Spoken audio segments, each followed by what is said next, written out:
We would all like to believe that science has studied everything we need to know about horse nutrition. Sadly, this is far from the truth. The big feed companies are still doing research on really fundamental stuff like the good and the bad of fibre, starches and oil. And while the human food ingredients industry is forever developing new and exciting raw materials, even the giant human food firms lack the resources to conduct scientific studies on them. This lack of resource explains why human nutritionists are presiding over a worldwide diet-induced obesity epidemic, and why consumers are probably getting very confused about whether saturated fats are good or bad, or whether you should eat 5 a day or 7 a day. This is actually an area where high-fibre horse nutrition is probably in the lead over the human sector. So we are in an industry driven by technology, not science. New products are developed through limited field trials, followed by commercial product launches, not double-blind, placebo-controlled studies on thousands of animals. This lack of research resources also means that equine nutritionists rarely seem to have the time to do work that links nutrition to the actual function of particular organs in the horse.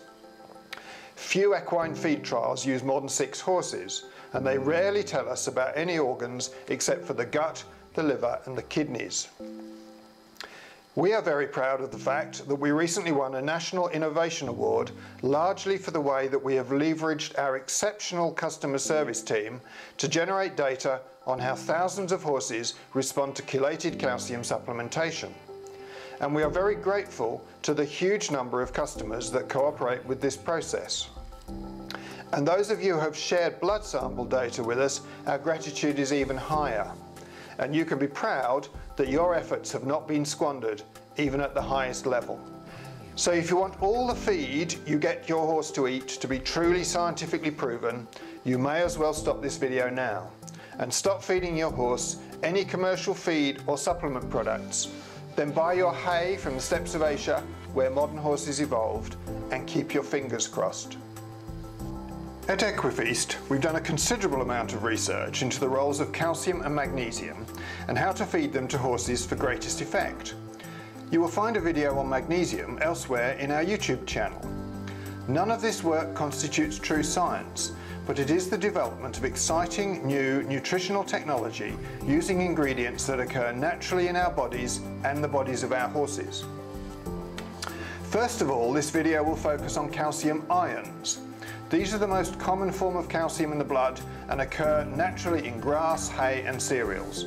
The traditional additives in formulated feeds, such as limestone and calcium phosphate, also convert readily into calcium ions in the gut and the bloodstream.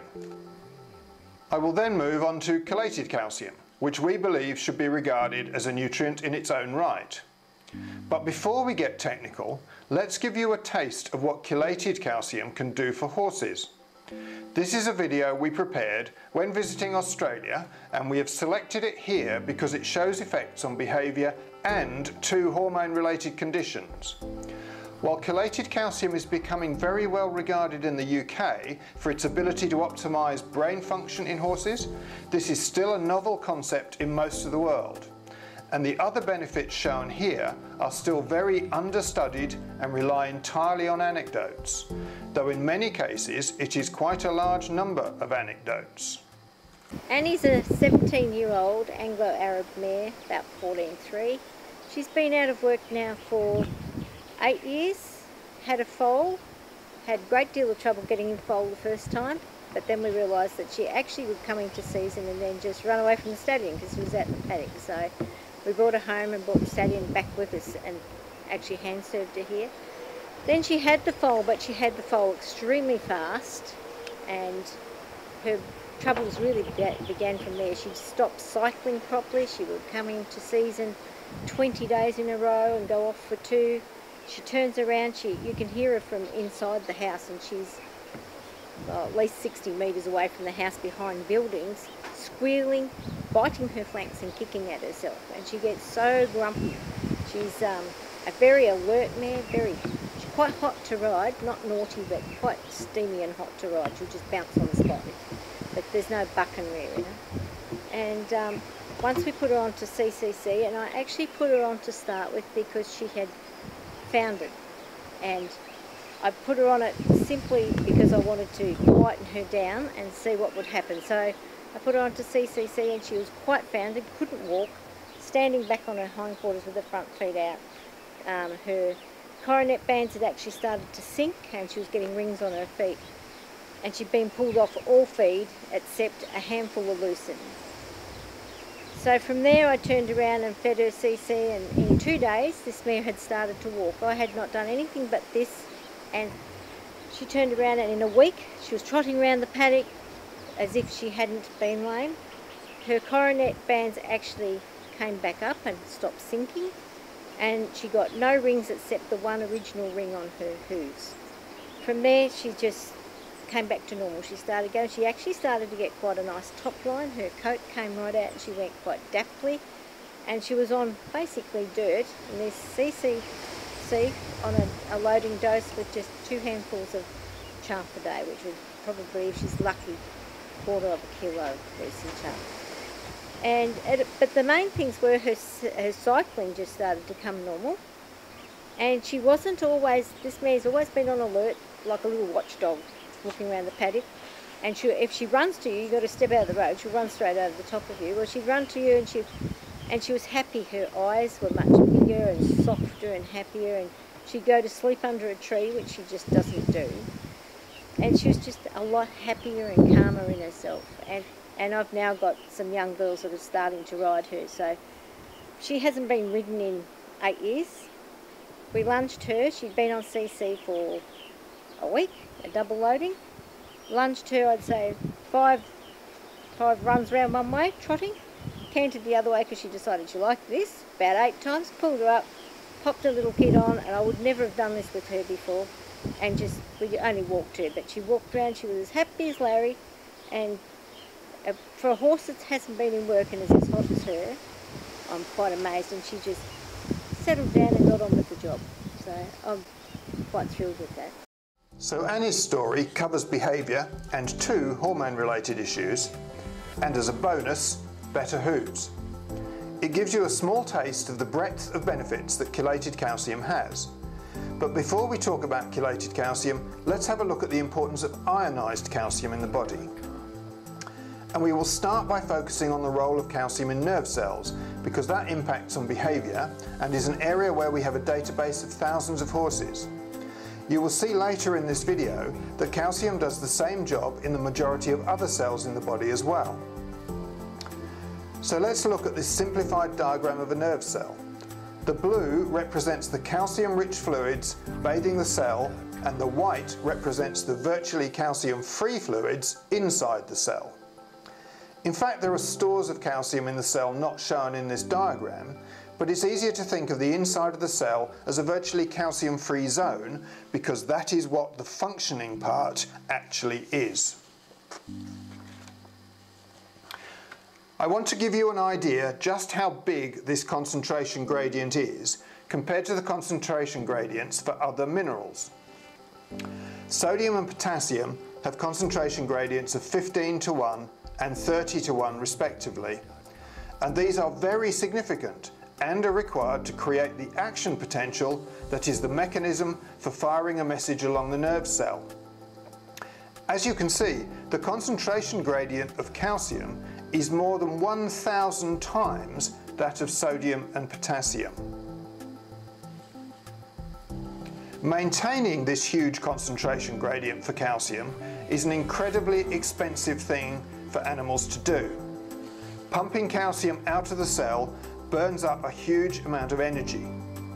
Yet this investment is made all over the body, in the brain, the muscles, the hormonal cells, and even the cells that manufacture bones and tendons. If the animal pays highly to create this big concentration gradient, there must be a reason for it. And that reason is that calcium ions are used to switch on a number of the functions of the cell. Imagine that inside the cells there are a number of switches, like the light switches in your home. They are all switched off because there's no calcium around them to switch them on.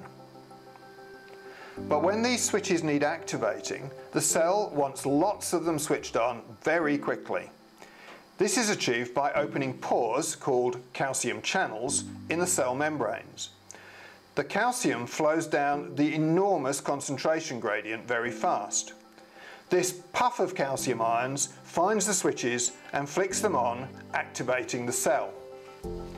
Rather elegantly, some of the switches activated are on more of the pumps that push the calcium ions back out, so returning the cell to the resting state very quickly. Some people have argued that magnesium controls this process. There is no doubt that the main calcium pumps require magnesium to operate, as they require energy in the form of ATP, and magnesium is required to make ATP. So a lack of magnesium will prevent this process from working properly. But magnesium is not a controller of the process.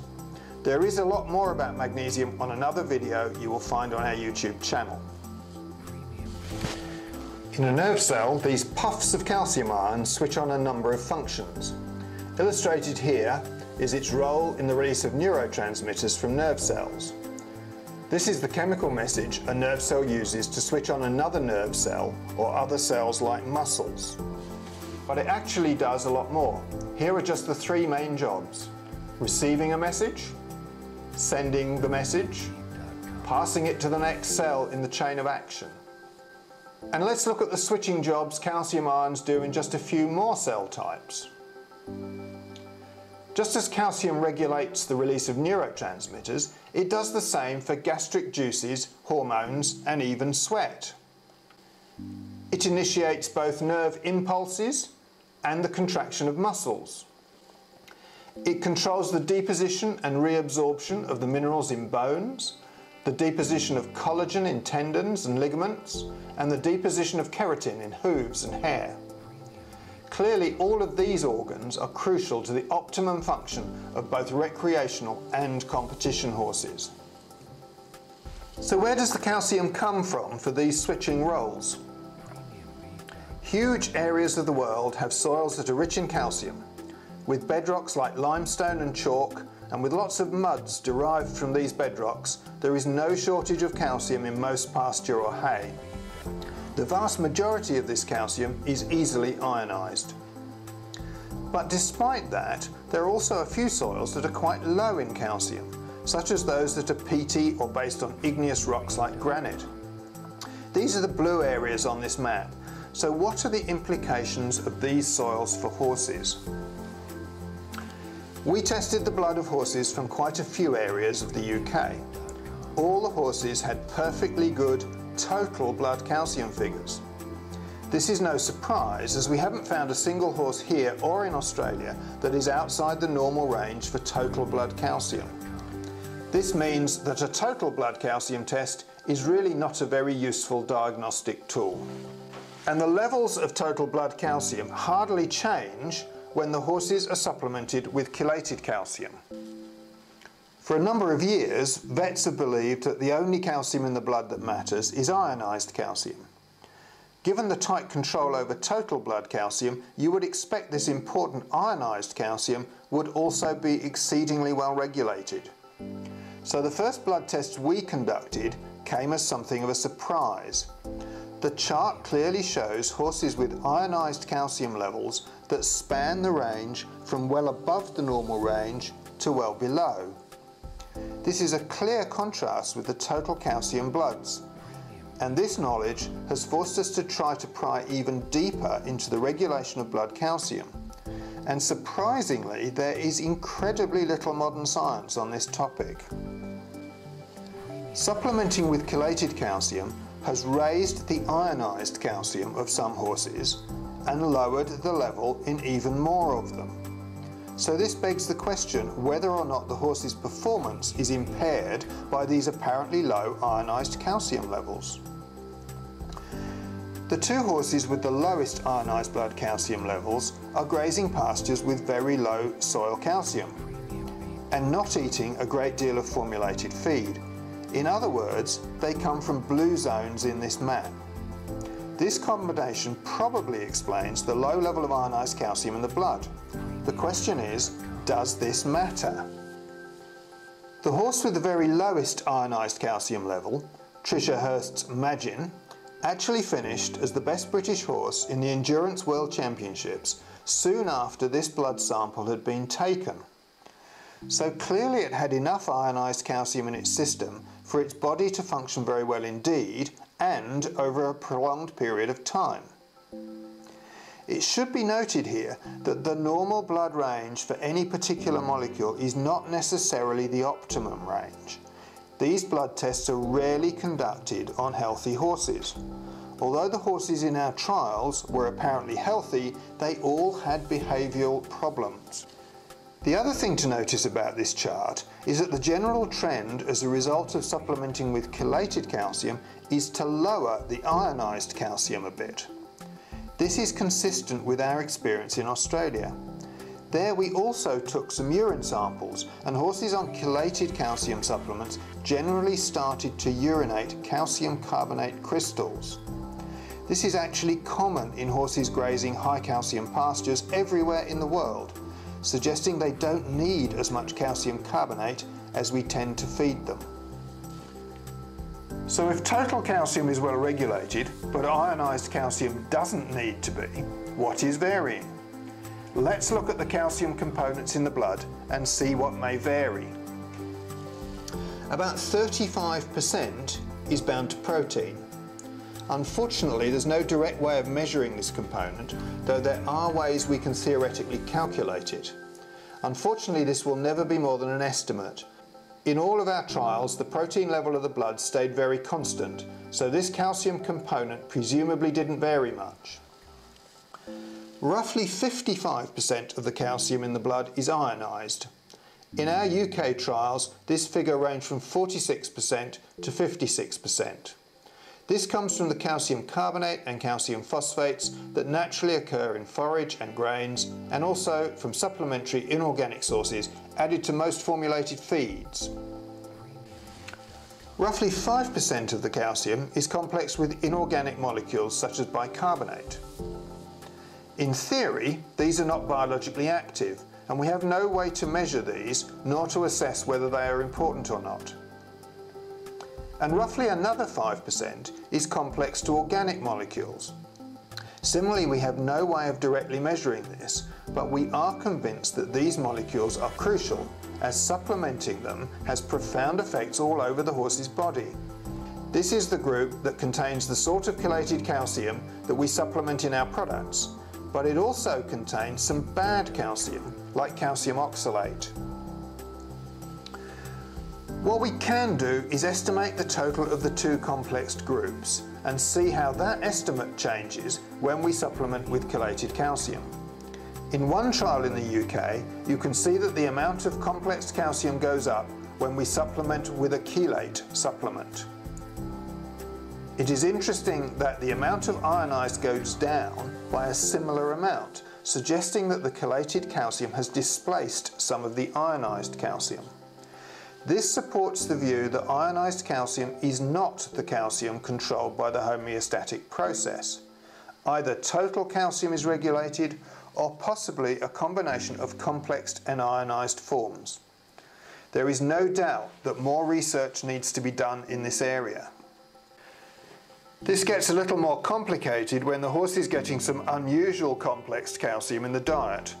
An example is Australian horses eating tropical pastures high in calcium oxalate. This is an organically complex calcium, but a bad one. It is responsible for some very unpleasant symptoms that are horrendous for the animal's well-being and performance. All the horses in this trial showed either the skeletal symptoms of big head, these are the younger horses, or the physical shifting lameness symptoms common in older horses.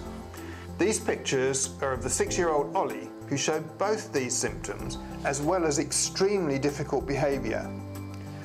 First, see the lumps on the forehead, and in the second picture, the very broad nose. The grazing muzzle is no accident. He bit people aggressively. You can see from this third picture that he was also a very depressed animal, and he was so wild that it took 45 minutes for the vet to get the first blood sample from him. Before this trial started, all of the horses were getting high levels of supplements containing both calcium carbonate and calcium phosphate, sources of ionized calcium.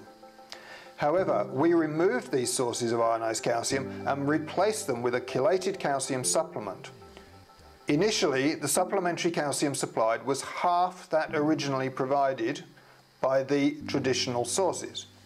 And after these blood tests, the levels were reduced to 1/6 of the original supplementary calcium levels.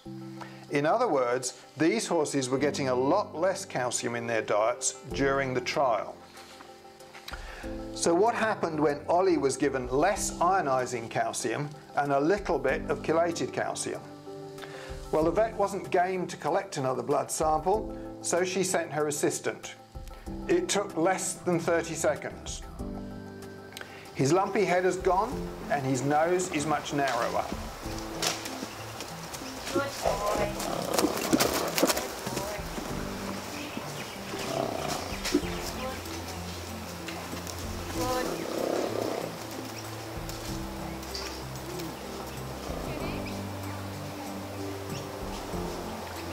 Ollie is now a really happy, healthy young horse, and just in the very early stages of being adopted by an inexperienced rider. A huge change for a horse that was on the brink of being put to sleep because he had such a poor quality of life and was unsafe to handle. Ollie's blood showed quite high complexed calcium, but this was from the calcium oxalate in the tropical grasses, and that is a poison, not a nutrient. So in Australia, we often, but not always, seem to see chelated calcium competing with ionized calcium in the blood.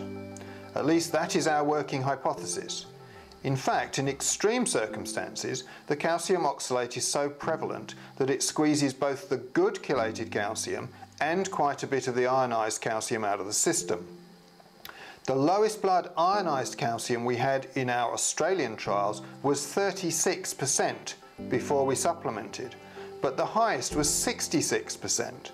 So these horses were dealing with huge extremes.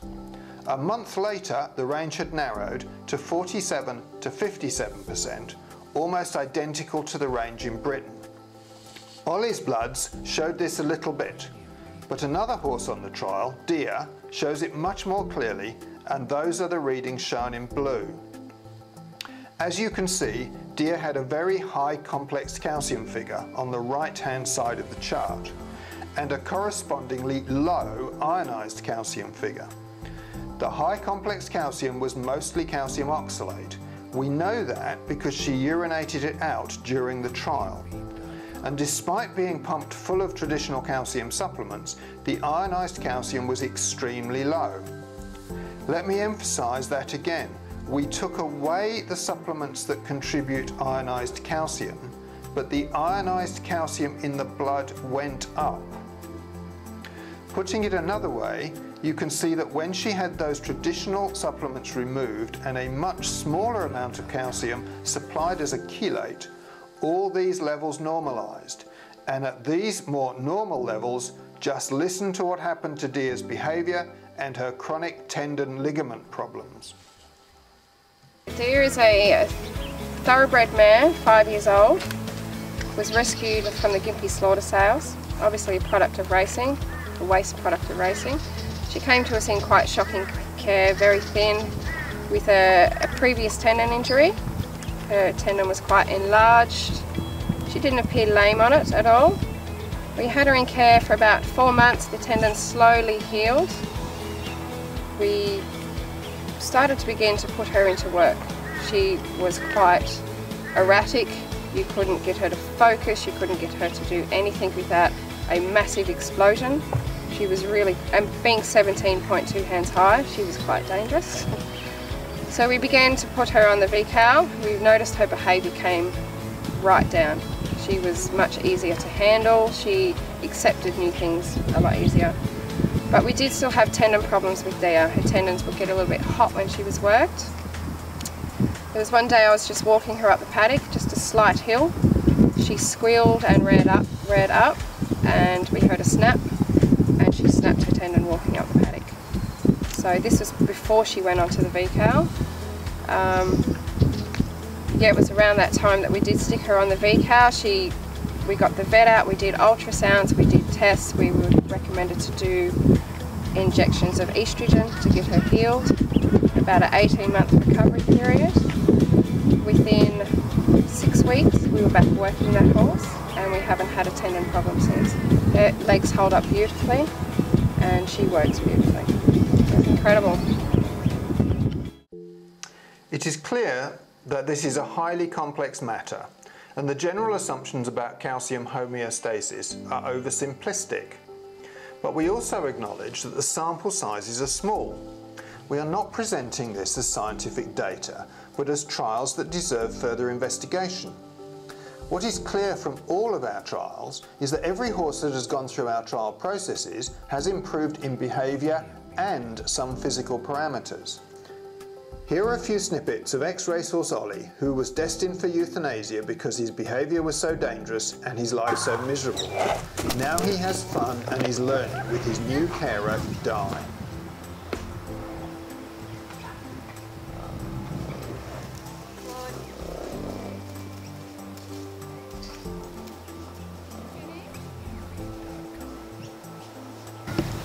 I guess, Malcolm, I wouldn't be here where I'm at, riding him, and this is his 4th ride. Without cool, calm and collected, it just wouldn't have happened. And this is just our beginning, you know. Something of an aside to the main subject of calcium, it was very interesting how these 5 Australian horses used different hormone strategies to cope with their initial calcium problems. This is the only trial in which we have measured hormone levels, and it was a nightmare to achieve, as some samples had to be sent to human hospitals in Melbourne and Sydney because the veterinary labs couldn't do this work. Ollie had elevated calcitonin and vitamin D levels. Dia relied almost exclusively on vitamin D, and surprisingly little of it given her extreme bloods. Bodhi had dramatically elevated parathyroid hormone and slightly elevated vitamin D. Kitty had dramatically high parathyroid hormone and vitamin D. And Tabitha relied almost entirely on a highly elevated vitamin D level. But most important of all is the fact that these hormone levels all normalised as the horse's behaviour, mobility and skeletal issues improved. And this nicely leads us on to consider chelated calcium itself.